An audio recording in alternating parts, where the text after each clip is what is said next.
sadaffaa yookiin torbee dhukkubbii guyyaa roobii. Torbee dhukkubbii guyyaa roobii guyyaa marii guyyaa imimmaanii guyyaa urgooftuu gaarii guyyaa urgooftuu gaarii. Guyyaa marii ture guyyaa sadaffaatti itti inaafanii Yihuudoonni gooftatti shongoo iddoo jedhamu waltajjii irratti akka fannifamu murteessan Waaqatti akka fannifamu murteessan Waaqatti. Warri Yihuudootaa maaliif garaa jabaatanii Waaqayyo fannisuuf maaliif murteessanii? Ijji isaanii jaamee sammuun isaanis duudanii hundaa kan murteessuutti itti murteessanii.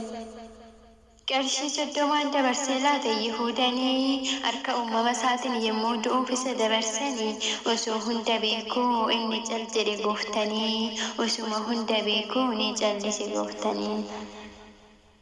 Yihuudaan dursee qarshii 30 isaa waan fudhatee haala ittiin dabarsee isa laattu mari'atee gara gooftaanii dhufe cifroota Yihuudootaa qabatee Kiristoos hammachuun dabarsiisa laate. Akka sirna mana amantaa Ortodoks Tawaahidootti torbee dhukkubbiiwwan keessaa guyyaa roobitti guyyaa yaadannoo fi guyyaa iccitiiti. Iccitii gurguddoo 3 kan of keessaa qabuuti. Isaanis guyyaa marii, guyyaa urgooftuu yookiin shittoo gaarii, guyyaa imimmaanii jedhamuun ni beekamaati. Guyyaa haala ittiin uumaa isaanii qabatan mari'ataniiti. Guyyaa ittiin haala uumaa isaanii qabatan mari'ataniiti.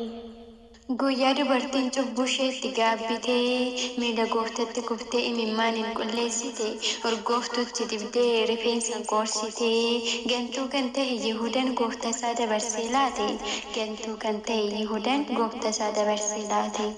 Qarshii 30 gurgurachuun ni taasisa walii galtee isaa waliin dubbate. Dabalataanis guyyaa iccitii guddaan ifa itti ta'e guyyaa ifni dhugaa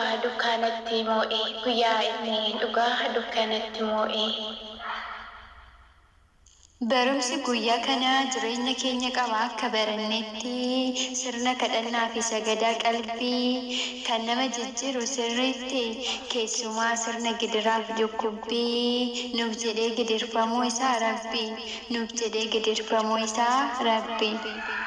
Ibraahimaamaat bal'inaan ni dubbifamaa dhiifama nuuf gochuuf jecha simachuu isaa gidiraa hundumaa faaruun gaabbisaa laaddaan ni dhageessifamaa. Waa'ee Maariyaam haadha shittus ni yaadatama.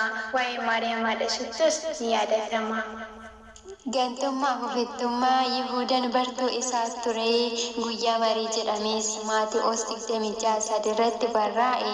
Guyyaa mariis jedhamee Maatewos 26 irratti barraa'e.